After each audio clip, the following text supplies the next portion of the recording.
बिस्मिल्लाहिर्रहमानिर्रहीम, अस्सलाम वालेकुम। ये जी आज 7 जुलाई है। नई इंटरनेशनल कंपनी का बिजनेस प्लान आए हुए 7 दिन हो गए हैं। वेबसाइट भी एक्टिव हो गई है, डाटा एंट्री भी हो रही है, लेकिन अभी सिस्टम जो है वो कंपनी कहती है कि स्टार्ट नहीं हुआ। क्योंकि अब सोशल मीडिया का ज़माना है तो लोग काफ़ी सवाल कर रहे हैं नई कंपनी के बारे में, ख़ास तौर पर प्रॉफिट शेयरिंग के हवाले से। तो क्या वो क्वेश्चंस हैं वो आज की वीडियो में देख लेते हैं। सबसे पहले अगर हम B4U की इंटरनेशनल कंपनी की बात करें और इस नई कंपनी को गूगल करें या नेट के ऊपर सर्च करें तो सिर्फ वही पाकिस्तानी वीडियोज़ ही आती हैं जो उस दिन की हैं जिस दिन से हमें कंपनी का नाम बताया गया था।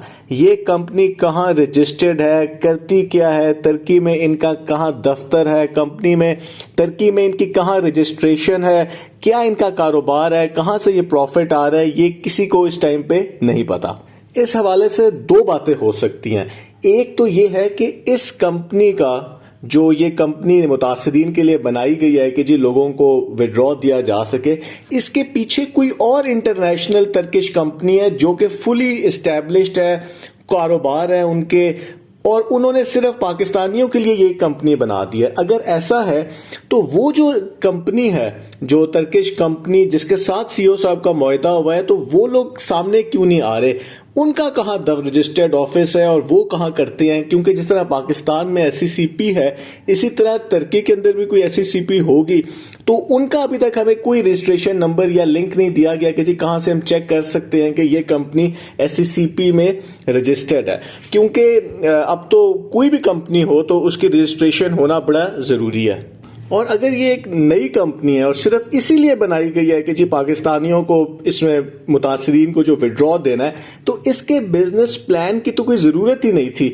इसमें क्यों ये कहा जा रहा है कि जी इसमें जो लेवल्स दिए गए हैं और इसके अंदर प्रॉफिट शेयरिंग की भी बात हो रही है, ये पाकिस्तान में तो नेटवर्किंग हो ही नहीं सकती। तो फिर क्यों कहा जा रहा है कि जी आप इंटरनेशनली भी लोग इसमें काम करेंगे? तो इस तरह के काफ़ी कॉम्प्लेक्स चीज़ें इस टाइम पे हैं जो इन्वेस्टर्स के माइंड में आ रही हैं। उसकी मेन वजह यह है कि वो भी अब काफ़ी तेज़ हो गए हैं। उनको साफ नज़र आया है जो पिछले पूरे 1-1.5 साल में पाकिस्तान में नेटवर्किंग कंपनीज के साथ हो रहा है, तो वो भी अब सवाल करते हैं। सबसे बड़ा सवाल जो है वो यही है कि जी ये कंपनी इतना ज़्यादा, यानी कि 4x, यानी कि इन्वेस्टर्स ने तो ½ x भी नहीं मांगा था। उन्होंने तो कहा था यार कि भाई किसी तरह हमें हमारे पैसे वापस कर दें, तो ये कंपनी 4x दे रही है। तो ये उसी वक्त ही दे सकती है, या तो कोई बहुत ही बड़ा बिजनेस हो जो कि नहीं बताया गया, या वो नए इन्वेस्टर से पैसे लें और उसके बाद वो पाकिस्तानियों को दे दें, तो वो तो फिर मनी रोटेशन होगी, और ये तो पूरी दुनिया में तुर्की हो या पाकिस्तान हो गैर कानूनी है। दूसरा जो एक मसला है और लोगों के माइंड में बहुत ही अब सवाल आ रहा है, सोशल मीडिया पे भी बात हो रही है, वो ये है कि ये 14 दिन की वेरिफिकेशन जो है ये किस लिए हो रही है? क्योंकि अगर सीईओ साहब की टीम के पास डाटा है तमाम इन्वेस्टर्स का, क्योंकि कहा तो ये गया था कि जी नैब ने वेबसाइट बंद कर दी, लेकिन वो तो वेबसाइट थी, उसके पीछे जो डाटा था वो तो कंपनी के पास है, तो इसमें वेरिफिकेशन करने की चीज़ क्या है? क्योंकि अभी तो कोई चैलेंज ही नहीं हुआ। कंपनी के जो इन्वेस्टर्स हैं वो तो सिर्फ अपनी SRG ID दे रहे हैं, वो तो ये दे ही नहीं रहे कि भाई आपने, यानी कि कंपनी ने हमारे इतने पैसे वापस करने थे या हमने इतना विड्रॉ लिया हुआ था। वो तो चैलेंज ही कुछ नहीं कर रहे। या तो ये होता कि कंपनी ये कहती कि जी आप हमें बताएं कि कितने पैसे आप के हमने देने हैं या आपने कितना विड्रॉ ले लिया हुआ है, और हम उसको अपने रिकॉर्ड से चेक करेंगे तो फिर कह सकते हैं कि जी 14 दिन हमें लग रहे हैं कि हम एक एक केस को वेरीफाई कर रहे हैं। अभी तो सिर्फ इन्वेस्टर्स अपनी ID दे रहे हैं, उस ID के पीछे जो उनकी अमाउंट है वो तो कंपनी ने ही सेट करनी है। तो असल वेरिफिकेशन तो उस वक्त होगी जब इन 14 वर्किंग डेज के बाद, जिसमें ईद भी शामिल है तो इसमें अब 3 हफ्ते तो लग ही जाएंगे, उनको कोई ID आएगी, तो जब वो लॉग इन करेंगे तो फिर अगर उनको मसला आ गया तो उसके बाद दोबारा एक नया प्रोसेस स्टार्ट होगा। तो अभी जो चीज़ हो रही है, होना तो ये चाहिए था कि जिनको मसला नहीं है उनको उसी वक्त ही ईमेल आ जाए। डाटा तो अब लिंक्ड है, सारा वेबसाइट के ऊपर है, उसी वक्त ही ईमेल आ जाए कि जी ये आपकी ID है और ये आपका बैलेंस है जो आपका B4U के हवाले से है। तो ऐसा भी नहीं हो रहा, क्योंकि ये जो सारे सवाल हैं वो इस वजह से ज़्यादा आ रहे हैं क्योंकि जो B4U के इन्वेस्टर्स हैं वो भी अब वो ऑनलाइन वो अपने बिल भी जमा कराते हैं, वो यूट्यूब के ऊपर वीडियोस भी देखते हैं, इजी पैसा वगैरह की ऐप्स भी यूज़ करते हैं, तो उनको सारा पता है कि ये चीज़ें तो सारी अब कनेक्टेड होती हैं। तो एक ऐसी चीज़ जिसमें कोई चैलेंज ही नहीं हो रहा उसके लिए 14 वर्किंग डेज क्यों लगाए जा रहे हैं। और एक और जो बहुत सवाल है और उस वक्त से वो ज़्यादा हुआ है जब से प्रॉफिट शेयरिंग की बात की गई, और ये प्रॉफिट शेयरिंग जो है ये किसी भी नेटवर्किंग कंपनी के अंदर होती है, इस नई कंपनी के अंदर भी है। मेन इसका पर्पस ये है कि जो आपकी डाउनलाइन के अंदर जो लोग हैं उनका जो ROI है तो उसको कुछ हिस्सा जो है वो आपको भी मिलेगा, क्योंकि आपने वो टीम बनाई है, बंदे घेरू किए हैं। लेकिन इस प्रॉफिट शेयरिंग की वजह से जो कि पाकिस्तानियों को इस टाइम पे इसकी कोई ज़रूरत ही नहीं है, क्योंकि ये तो सारा सिस्टम बना ही इसलिए था कि इन्वेस्टर्स ने कुछ भी नहीं करना और उनको विड्रॉ मिल जाए।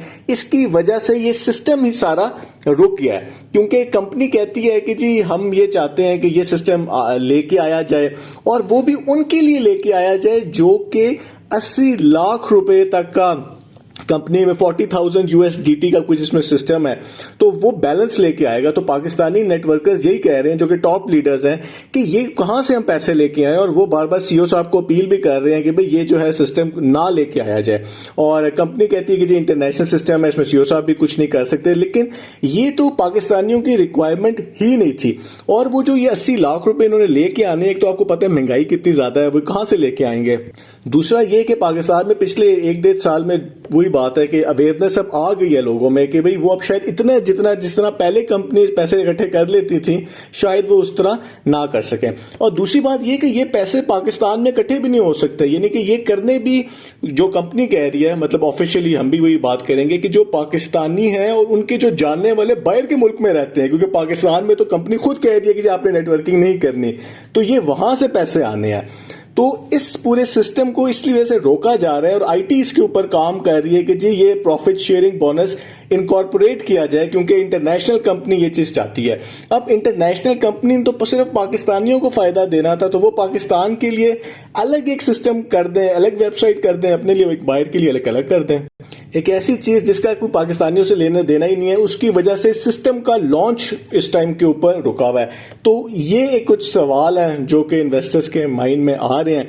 इस तरह के और इश्यूज भी हैं। सबसे बड़ा इशू तो इस कंपनी के हवाले से नहीं, वो है जो ऑल पाकिस्तान प्रोजेक्ट का इशू है, और वो ये है कि उन्होंने भी यही कहा था, उन्होंने भी B4U का आइडिया कॉपी करके एक वेबसाइट बना दी, और आपके सामने ही है कि क्या हुआ है। वो उनके अपने उनका लीडर ही खिलाफ हो गया है सारी कंपनी के, और उसने एक नई कंपनी को अब इश्तहारबाजी स्टार्ट कर दी है। और उन्होंने ईद से पहले विड्रॉ देना था और वो विड्रॉ भी नहीं दे सके। वो इसलिए विड्रॉ नहीं दे सके क्योंकि एक तो ये सारा सिस्टम ही आपको पता है कि मतलब उनका केस में तो बिल्कुल ही उनके अपने लीडर ने कह दिया कि ये सारा फ्रॉड है, सारा का सारा स्कैम है। फिर उनका वो ताहिर नसीर साहब के साथ उनकी लड़ाई भी हो गई है, जिसके ऊपर उनके ऊपर केस चलना स्टार्ट हो गए हैं। तो बहुत ही इस टाइम पे कॉम्प्लेक्स सिचुएशंस बनी हुई है, इतने ज्यादा ये सवाल हो गए हैं कि कुछ समझ नहीं आता कि ये कंपनियां कर क्या रही हैं इस टाइम पे। बहुत बहुत शुक्रिया।